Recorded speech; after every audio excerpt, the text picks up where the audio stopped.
Apakah hasil peninjauan kembali Saka Tatal berpengaruh untuk terpidana kasus final lainnya? Dan untuk membahasnya sudah bergabung bersama kami Penasihat Ahli Kapolri Arianto Sutadi dan pakar hukum pidana Universitas Islam Indonesia Prof. Muzakir. Selamat sore Pak Arianto, Prof. Muzakir. Selamat sore Pak Davi, selamat sore Profesor. Selamat sore.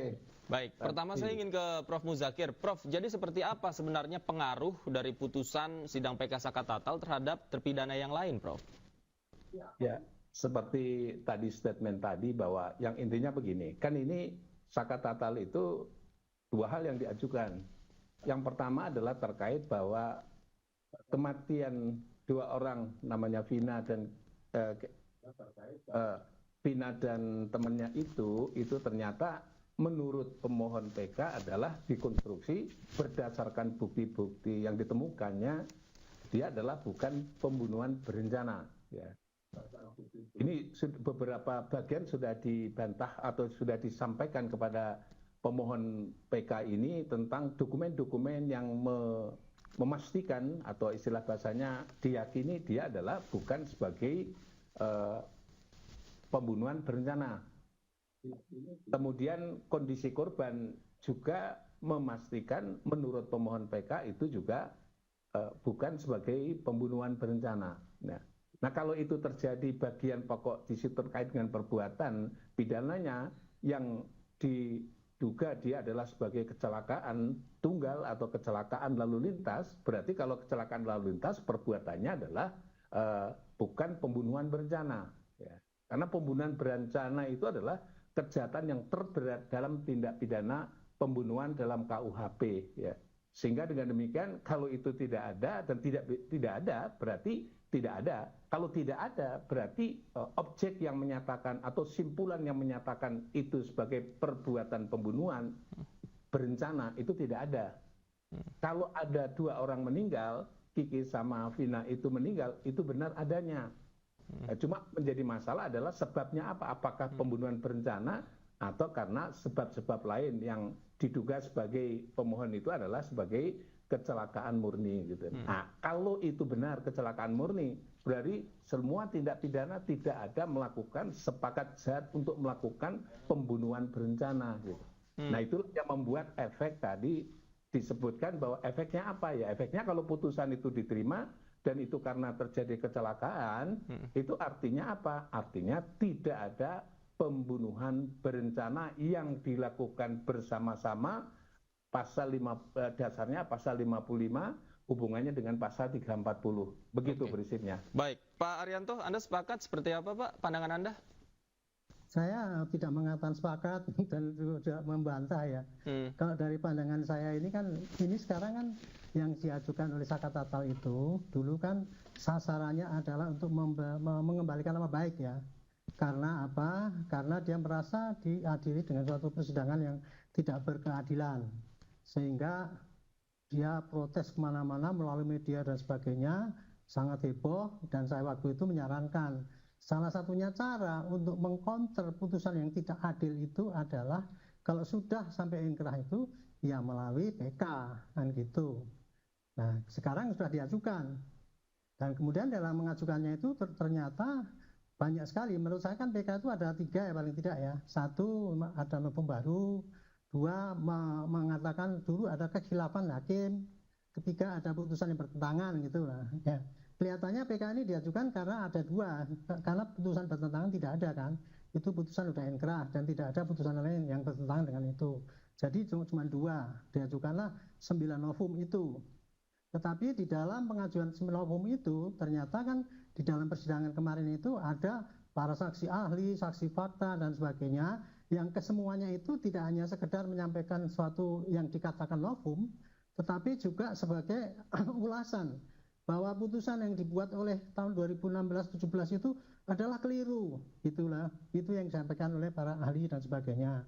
Nah itu kalau menurut pandangan saya, ya padahal dulu putusan yang dulu itu kan sudah diputuskan oleh hakim ya dengan bukti-bukti yang banyak. Saya tidak mengetahui buktinya itu apa kok kemudian putusannya itu sebagai suatu pembunuhan yang berencana kan gitu kan. Nah kemudian ini dibantah oleh para kuasa hukum daripada Sata ini, terutama ini Tata sekarang ini, bahwa itu dulu tidak tidak ada buktinya itu. Pak Arianto nantang saya, mana Pak Arianto buktinya itu berencana. Saya ditanya, saya nggak ngerti, saya nggak ikut dalam persidangan kok, kan gitu kan. Nah nanti makanya itu sekarang nanti putusan Saka ini apabila dikabulkannya, nanti dilihat dulu apa putusan pengabulan daripada PK itu apa. Saya tidak tahu persis ya, saya tidak berpengalaman di dalam masalah PK ini ya, hakim memutus PK ini. Tapi seandainya di dalam PK itu diputuskan bahwa ternyata putusan yang dulu itu tidak benar mengatakan itu adanya pembunuhan berencana, dan dengan demikian maka si Saka ini tidak mungkin dong, kalau tidak ada kasusnya kan nggak mungkin ada tersangkanya kan gitu.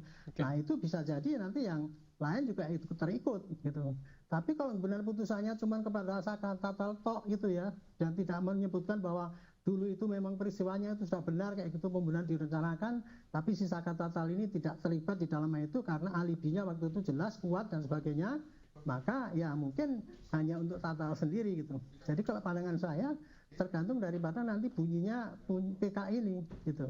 Tapi saya apapun yang terjadi saya lega karena apa? Proses gonjang-ganjing yang selama ini liar di medsos itu sekarang sudah terarah kepada jalur yang benar untuk mencari kebenaran gitu. Ya, oke. Kira-kira itu pandangan saya. Baik, saya ke Prof. Muzakir. Prof, sebenarnya prosesnya nanti di Mahkamah Agung akan seperti apa, dan apakah putusan yang dihasilkan oleh Mahkamah Agung ini secara otomatis membersihkan nama baik dari Saka Tatal?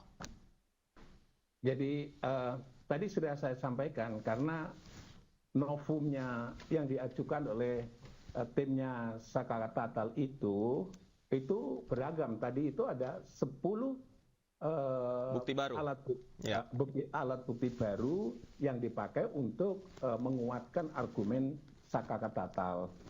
Nah, dalam 10 bukti baru itu sebagian diantaranya adalah alat bukti novum. Ya. Kalau itu novum dipakai, berarti efeknya ada beberapa. Tadi saya sebutkan efeknya khususnya kepada perbuatan Saka Tatal sendiri.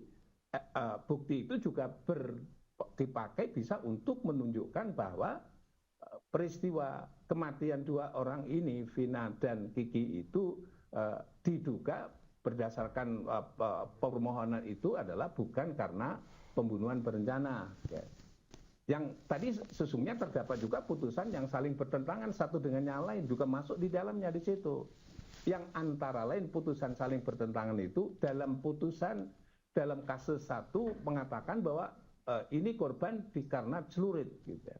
Tapi pada kasus yang lain korban itu karena orang mati disebabkan karena ada retak di dalam otaknya gitu, atau kepalanya gitu. Nah, ini kalau nanti bisa dipastikan memang ada 2 putusan yang berbeda, ini mati kan nggak ada menunjukkan bahwa yang satu itu adalah karena celurit atau senjata tajam, berarti menunjukkan bahwa itu adalah pembunuhan berencana. Tapi kalau yang satunya mengatakan bahwa itu adalah retak, ya, diduga itu karena benda tumpul. Ini menjadi pertanyaan, dengan kombinasi luka-luka yang dialami oleh korban dan sebagainya, ini benar nggak itu sebagai sesuatu yang disebabkan karena pembunuhan berencana? Ya. Ada dugaan berdasarkan simpulan-simpulan proses sidang itu, paling tidak disimpulkan oleh penasihat hukumnya dan juga fakta hukumnya itu disimpulkan bahwa itu kayaknya lebih kuat kepada akibat yang bukan tindak pidana pembunuhan berencana gitu. Nah, kalau bukan pembunuhan berencana ya efeknya kepada tindak pidananya. Kalau efek pada tindak pidana berarti tidak ada tindak pidana pembunuhan berencana. Siapa pelakunya? Itu semua pelaku dalam delik penyertaan itu berarti tidak mungkin terjadi itu, karena akibatnya objeknya itu ternyata bukan disebabkan karena pembunuhan berencana gitu. Nah, kalau itu yang terjadi berarti efek pada semuanya, dan yang kedua adalah juga pada pemohon PK Saka Tatal. Nah, khusus untuk Saka Tatal ini ternyata juga ada bukti-bukti baru ya, bukti-bukti baru yang terkait dengan permohonannya itu untuk khususnya pada Saka Tatal ya. Misalnya dia mengaku, tadi sudah disampaikan, mengaku dirinya dalam memberikan keterangan itu tidak sesuai dengan kesadaran dirinya dan seterusnya dan seterusnya. Demikian juga prosedur hukum acaranya tak melalui penyelidikan dan seterusnya. Nah, itu nanti akan berefek khusus untuk itu juga terhadap pribadi Saka Tatal. Nah, jadi ada 2 hal tadi menurut saya dalam proses PK ini kalau kita linear jujur dalam proses hukumnya, berarti akan berefek untuk semuanya adalah kalau itu benar itu adalah bukan pembunuhan ya berencana gitu. Yang kedua adalah kalau itu terhadap Sakakatata ternyata prosedur yang tidak sesuai dengan hukum acara pidana, kalau di bahasa tegasnya adalah prosedur yang tidak sah, efek hukumnya semua yang dipakai juga harus berefek tidak sah. Kalau tidak sah berarti proses penetapan tersangka sampai kepada putusan juga dipandang tidak sah. Oke. Saya ke Pak Arianto. Pak Arianto, jika memang tadi dikatakan oleh Prof. Muzakir putusannya atau prosesnya tidak sah, kemudian juga produk hukumnya juga harus dibersihkan dari proses yang tidak sah, harus dikembalikan nama baiknya seperti itu. Nah, artinya kalau tentu Anda menyaksikan jalannya persidangan begitu, ada banyak prosedur-prosedur yang dilakukan mungkin oleh penegak hukum, kemudian juga oleh kejaksaan, atau mungkin ada indikasi hakimnya saat memutuskan perkara yang lalu ini salah. Nah, menurut Anda seperti apa kemudian tindak lanjut yang harus dilakukan? Ya, penilaian salah, tidak cermat dan sebagainya itu kan menurut daripada para kuasa hukum, daripada orang yang terpidana merasa tidak adil itu kan gitu kan. Sementara kalau kepada pihak lain, yaitu mengatakan semua itu sudah oke gitu. Makanya kemudian kan diputus itu dan kemudian tidak ada banding ataupun kasasi yang diajukan oleh pihak yang menuntut dulu kan gitu. Jadi kemudian mengenai masalah itu cermat apa tidak, kemudian salah tangkap dan sebagainya itu, apakah itu termasuk di dalam lawfum yang bisa dipertimbangkan oleh hakim? Ini sekali lagi saya tidak bisa menilai ya. Karena semua itu nanti tergantung dari penilaian hakim MK yang akan memutus itu.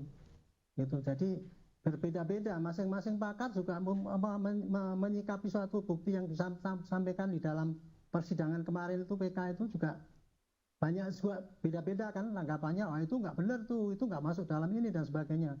Makanya saya sebagai orang yang tidak ahli, saya hanya bersyukur bahwa ini sudah dulu ya, masalah-masalah yang janggal dan sebagainya itu yang kelihatannya tindakan sadis dan sebagainya yang dilakukan oleh polisi itu kan hanya muncul di medsos, tidak pernah muncul di dalam persidangan. Katanya sudah muncul di persidangan dulu, tapi hakim dulu tetap berpihak kepada mengacu kepada BAP, dan menurut saya kayak gitu tuh masa sih hakim masih mengacu pada BAP segala, kan bukannya hakim itu menguji apakah BAP itu benar apa enggak kan gitu kan.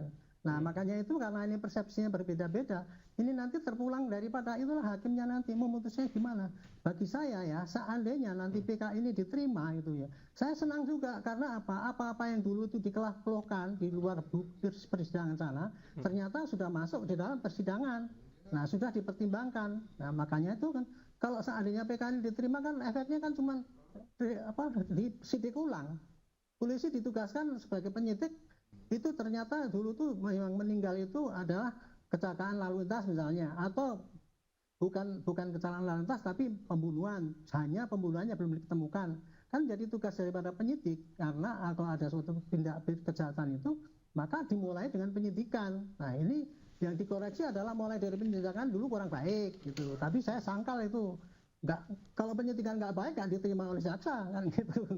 Dan kemudian kalau jaksa tidak benar ya pasti nggak diterima oleh hakim ya. Tapi sekarang oke lah, itu jangan biarkan perdebatan ya. Marilah kita gonjang-ganjing mengenai masalah keadilan ini, sudah mengalir pada jalur hukum yang benar, kita ikuti saja gitu. Jadi jangan diperdebatkan sekarang, di sini percuma. Kita tunggu aja PK nanti hasilnya bagaimana. Tetapi yang jelas ya, saya senang karena ini sudah melalui PK dan PK berjalan dengan lancar, mudah-mudahan cepat diputus oleh hakim dan bisa memberikan rasa keadilan yang diterima oleh masyarakat semuanya dan menghilangkan kecurigaan pada tindakan yang tidak berkeadilan yang dilakukan oleh aparat hukum. Oke. Itu kira-kira pendapat saya. Oke, kita semua juga senang dan kita sama-sama berharap agar Mahkamah Agung segera memberikan putusan terhadap sidang PK ini. Terima kasih Pak Arianto Sutadi sudah bergabung bersama kami. Prof. Muzakir juga terima kasih banyak sudah meluangkan waktu di Ainyu Sore. Selamat sore Bapak-bapak, sehat selalu.